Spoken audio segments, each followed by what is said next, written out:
तो इसके first part में क्या है, पहली बात तो आपको चार्ज के बारे में पता होना चाहिए भी। चार्ज दो तरह के चार्ज होते हैं, पॉजिटिव चार्ज और नेगेटिव चार्ज, ठीक है। और इसके अराउंड इलेक्ट्रिक फील्ड लाइंस होती हैं, वो पॉजिटिव से नेगेटिव की ओर जाती हैं। ये लाइन स्ट्रेट भी हो सकती हैं, कर्व भी हो सकती हैं। अगर दो चार्ज हैं तो ये लाइन कैसी होंगी, पॉजिटिव है नेगेटिव है तो लाइन क्या होंगी, कर्व होंगी। और अगर एक सिंगल चार्ज है तो स्ट्रेट होंगी, इमेजिनरी लाइन है। अगर इसके ऊपर किसी के ऊपर भी टेंजेंट ड्रॉ करोगे तो ये आपको इलेक्ट्रिक फील्ड के बारे में बताता है। और जो फर्स्ट चैप्टर है आपका, उसमें बेसिकली ये बताया गया कि Q is equal two plus minus NE, quantization of charge. किसी बॉडी के ऊपर कितना चार्ज आएगा ये डिपेंड करता है कितने इलेक्ट्रॉन उसने लूज किए हैं, तो उतना चार्ज आएगा। तो total charge is equal to integral multiple of the basic unit of charge. और इसमें N क्या है, नंबर ऑफ इलेक्ट्रॉन्स है, ठीक है। और E है 1.6 इंटू,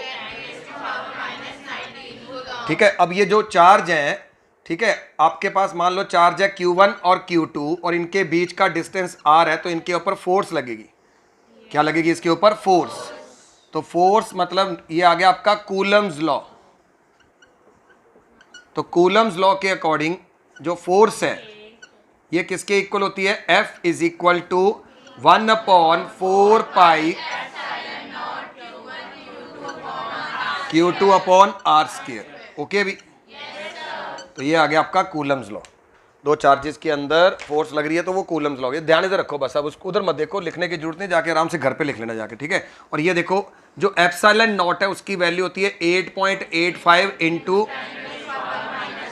और इसके यूनिट की अगर मैं बात करूं तो ये कूलम स्क्वायर मीटर -2 न्यूटन -1 होगा, ठीक है। तो इसका ये हो गया इसका, ठीक है। अब अगर ये दो चार्जेस हैं, टू चार्जेस, ठीक है, अगर ये इक्वल चार्जेस अगर क्या है, इक्वल एंड अपोजिट है, इक्वल एंड अपोजिट चार्ज, तो इनके अंदर डायपोल क्रिएट होता है, ठीक है। तो ये डिस्टेंस हो गया आपका 2a, तो इसका डायपोल मूवमेंट होता है Q इंटू 2a, और इसकी जो डायरेक्शन होती है फ्रॉम नेगेटिव टू, तो ये हो गया दो का जो डायपोल हो गया, ठीक है। यहां तक समझ आ रहा है अभी। उसके बाद अगर मैं इसी से निकालूं, देखो इसी से रिलेशन बनता है कि अगर F को Q से डिवाइड कर दूं, F तो आपको समझ आ गया, F को Q से डिवाइड करोगे तो आपका E आ जाएगा, और E की जो वैल्यू होती है वो 4 pi epsilon not R square बन गई। तो ये इलेक्ट्रिक फील्ड आ गया भी। अब इलेक्ट्रिक फील्ड सिंगल चार्ज का है, ये किसका है, सिंगल चार्ज का। और अगर मैं बात करूं डायपोल की, ठीक है, इलेक्ट्रिक फील्ड की बात हो रही है, तो ये इलेक्ट्रिक फील्ड हो गया, ठीक है, इलेक्ट्रिक फील्ड। तो ये बताओ अगर इलेक्ट्रिक फील्ड आपने सिंगल चार्ज का निकालना तो ये रहा, और अगर आपने डायपोल का निकालना है तो डायपोल के केस में एक्सियल पे अलग होता है और इक्विटोरियल पे अलग होता है। इधर देख लो भी, एक्सियल पे जो इलेक्ट्रिक फील्ड होता है वो 2kp डिवाइडेड बाय R, ये 2 बार A आ रहा है, याद रख लेना, अब भूलेगा नहीं, ठीक है। अभी कई बार ये होता है कि kp था कि kp, तो अरे समझ भी, ये याद रहेगा, इसमें कोई दिक्कत नहीं है। kp डिवाइडेड बाय R, ये एक्सियल हो गया और ये हो गया इक्वेटोरियल का।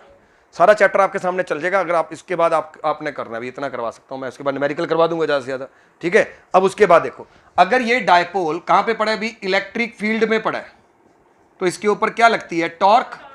यहां पे लिख देता हूं प्लेस्ड इन इलेक्ट्रिक फील्ड, तो इसके ऊपर लगती है टॉर्क। और टॉर्क का फॉर्मूला लिखूंगा सीधा मैं, PE, और ये मैंने आपको बताया था कि ऐसे पड़ा है तो इसके ऊपर फोर्स ऐसे लगेगी, it will rotate perpendicular distance, force into perpendicular distance. तो P यहां पे आपको मैंने बताया, P ये रहा, सारे फॉर्मूले आपके सामने, ठीक है। और उसके बाद जैसे ही डायपोल को इलेक्ट्रिक फील्ड में रखेंगे, इसके ऊपर टॉर्क लगेगी, जिसकी वजह से मतलब इसके जैसे डायपोल को इसमें रखेंगे तो इसके अंदर एक एनर्जी स्टोर का फॉर्मूला है। एनर्जी स्टोर, कितनी एनर्जी स्टोर होगी, जैसे डायपोल को ऐसे रोटेट करेंगे, वर्क डन, तो ये होता है टॉर्क इंटू डी थीटा करके निकालते हैं, याद करो। In order to rotate the dipole against electric field some work has to be done in order to store energy. तो यहां से वर्क का फॉर्मूला बनता है PE cos theta 1 minus cos theta 2। तो ये सारा कुछ चल रहा है इलेक्ट्रिक फील्ड। अगर मैं सिंगल चार्ज की बात करूं, इसका डायपोल का इतना हो गया, और अगर मैं बात करूं आगे, ठीक है, अगर मैं बात करूं एक इनफाइनाइट वायर का इलेक्ट्रिक फील्ड, तो इनफाइनाइट वायर का जो इलेक्ट्रिक फील्ड है, R डिस्टेंस पे 2k lambda divided by are होता है। याद करो, मैं करवाया ये, ठीक है। उसके बाद अगर मैं बात करूं एक आर्क की, तो आर्क की वजह से यहां पे जो इलेक्ट्रिक फील्ड होगा ये फाई हो गया, तो ये आ गया 2k lambda divided by R sine phi by 2 होता है, ये आर्क की वजह से हो गया। और अगर मैं बात करूं सेमी सर्कल तो हो ही गया, इसमें से वैल्यू पुट करते रहेंगे, ये हो गया इसका। अच्छा, और उसके बाद अगर फाइनाइट वायर है तो इसके लिए मैंने बताया था दो होते हैं फॉर्मूले, एक ये एक ये, याद आ रहा है कुछ? तो इसका इलेक्ट्रिक फील्ड क्या होगा बताओ भाई। अगर मैं बात करूं परपेंडिकुलर की तो क्या होगा, K lambda divided by R phi 1 plus sine phi 2।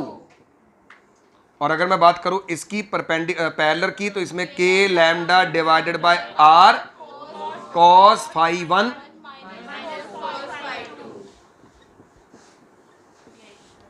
तो ये था इलेक्ट्रिक फील्ड के बारे में। बोलो समझ आ रहा है इतना इलेक्ट्रिक फील्ड के बारे में। और एक डेरिवेशन और की थी, अगर मैं बात करूं ऑन द एक्सिस पे, तो ये क्या होता है बोलो भी, Q X K Q X divided by R square plus X square 3/2 on the axis पे, जिसका ग्राफ मैंने आपको भी दोबारा भी बता दिया था, ये वाला ग्राफ बनता है और ये r/√2 है। ये सारा इलेक्ट्रिक फील्ड का चैप्टर चला था। और उसके बाद यही इलेक्ट्रिक फील्ड जो लाइंस होती हैं, इलेक्ट्रिक फील्ड लाइंस का अमाउंट कितना किसी सरफेस में से पास कर रहा है, और उसी को क्या बोलते हैं, फ्लक्स बोलते हैं। तो ये फ्लक्स का जो फॉर्मूला मैंने करवाया था, फ्लक्स किसके इक्वल होती है, ई एस कॉस थीटा। देखो ई आपके सामने सारे दे रखे हैं और एस यहाँ पे सरफेस एरिया हो गया। और इसमें अगर मैं इसको ऐसे लिखूं स्मॉल, अगर मैं बात करूं तो डी फाई, और ये आ गया आपका ई डॉट डी एस, और ये होता है क्यू बाय एप्सिलॉन नॉट, और इसको बोलते हैं गॉसिस थ्योरम। प्रूव मैंने आपको करवा दिया, प्रूव दोबारा नहीं करवाऊंगा, फॉर्मूला बता रहा हूं सिर्फ, ठीक है। तो ये सर्कल के सेंटर पे चार्ज लेके यहाँ पे फाइंड करोगे तो रेडियस आर 4πr² कैंसिल होके क्यूब ये आ गया। अब इसको अगर इन शॉर्ट में लिखूं तो E S Q by epsilon not, अगर मान लो एंगल 0 है, कॉस 0 1 हो गया, तो ये अब ये है आपका, इसको मैं लिखता हूं ई इंटू एरिया, बस। अब इस एरिया की जगह पे आपने पुट करना है कि एरिया किसका ले रहे हो, और ये एरिया कौन सा होता है, गॉसियन सरफेस का एरिया। एरिया किसका, गॉसियन सरफेस का एरिया। अब गॉसियन सरफेस का एरिया के बारे में बात करूं कि अगर मान लो यहां पे फिर इसकी डेरिवेशन चलती है 1 2 3 और 4, इसमें अगर मैं इसकी बात करूं तो इसके अराउंड जो फील्ड सिलेंड्रिकल बनता है, तो इसका होता है E इज इक्वल टू, यहां पे पुट करोगे क्या, 2πrl, E इंटू 2πrl। ये सिलेंडर का गॉसियन सरफेस है, बस आप इतना बहुत है आप करवाना मेरे हिसाब से, डेरिवेशन हो जाएगी। तो इससे आपको निकलेगा formula E is equal to lambda divided by 2πε0 r हो गया। ये इलेक्ट्रिक फील्ड आ गया with the help of Gauss's theorem. और यहाँ पे अगर मैं बात करूँ इसकी, तो इसके यहाँ पे फाइंड किया था, यहाँ पे और यहाँ पे, अगर ये शेल है होलो, तो इसमें आपको फॉर्मूला मिलेगा Q/4π, और अगर ये यहाँ पे है तो R, यहाँ पे हो गया तो कैपिटल R, और अंदर हो गया तो 0। तभी इसका जो ग्राफ बनवाया था वो ऐसे बनाया था, अभी भी नहीं याद आ रहा, हाँ, तो ये हो गया E। बोलो समझ आ रहा है। और अगर मैं सॉलिड की बात करूं, अगर ये सॉलिड होता तो सॉलिड के लिए होता है, ठीक है, ये फॉर्मूला होता है, ये होता है अंदर। और अगर ऑन द सरफेस पे यही होता है, आउटसाइड भी यहाँ पे R आ जाएगा, R छोटा R आ जाएगा, तो ये फॉर्मूला बनता है इसका।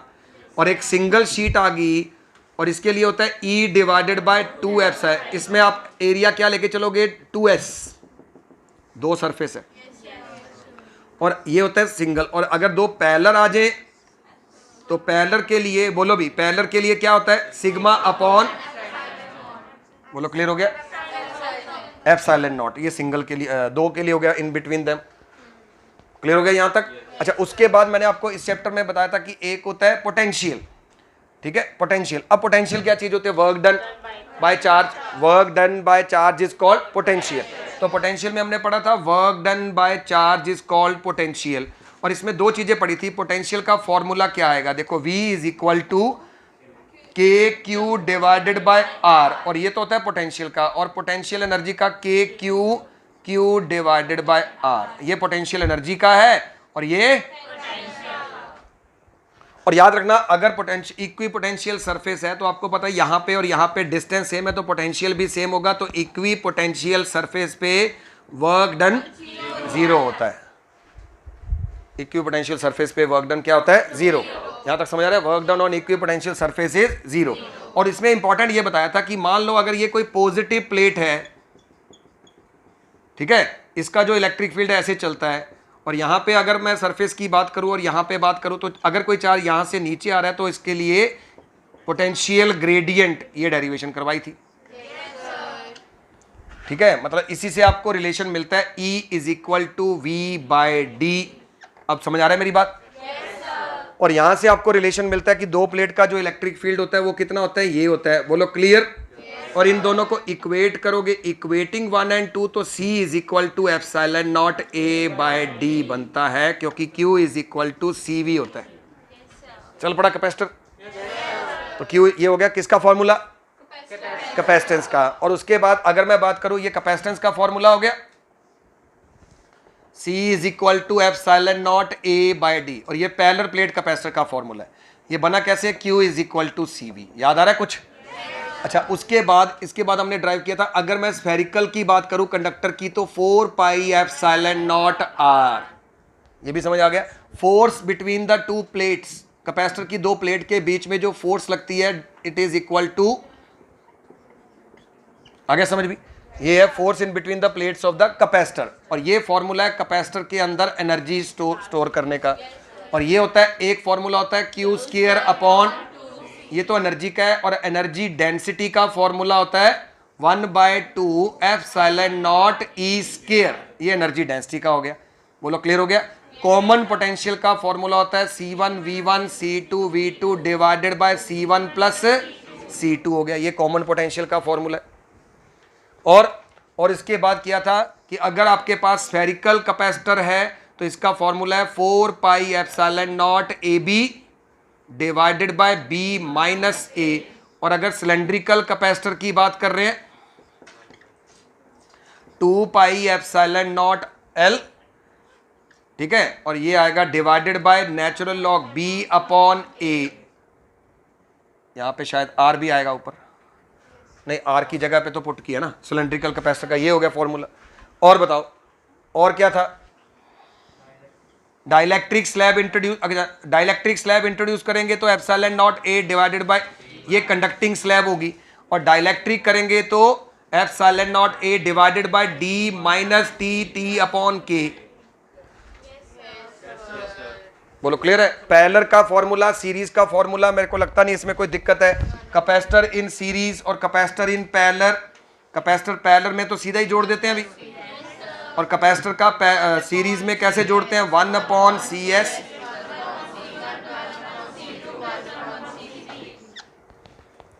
और बताओ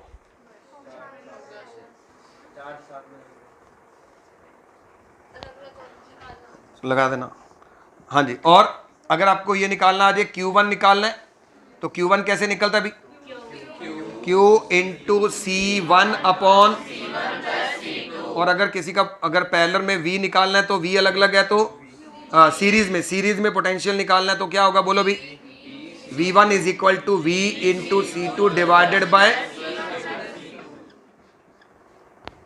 और अगर आपके पास कैपेसिटर ऐसा है इसके बीच में कोई मीडियम इंट्रोड्यूस किया गया है तो इसको आप क्या लिखोगे, epsilon not K A divided by D। नहीं आएगा, ये देख K है साथ में, ठीक है, अगर खाली है तो आएगा epsilon nought A by D, और यहाँ पे K जब मीडियम हो। और अगर आपको ये दे रखा है कि इसको दो अलग अलग मीडियम में रखा हुआ है, ये अलग मीडियम है और ये अलग है, तो ये कनेक्शन होता है सीरीज में जब यहाँ पे लाइन हो। और अगर ऐसे दे रखा हो तो इसका मतलब ये आ जाएगा आपका पैरेलल का कनेक्शन हो जाएगा। और पैरेलल में कैसे जोड़ते हैं आपको मैंने बता दिया, पैरेलल का कनेक्शन ये हो गया, ये आपका इलेक्ट्रोस्टैटिक।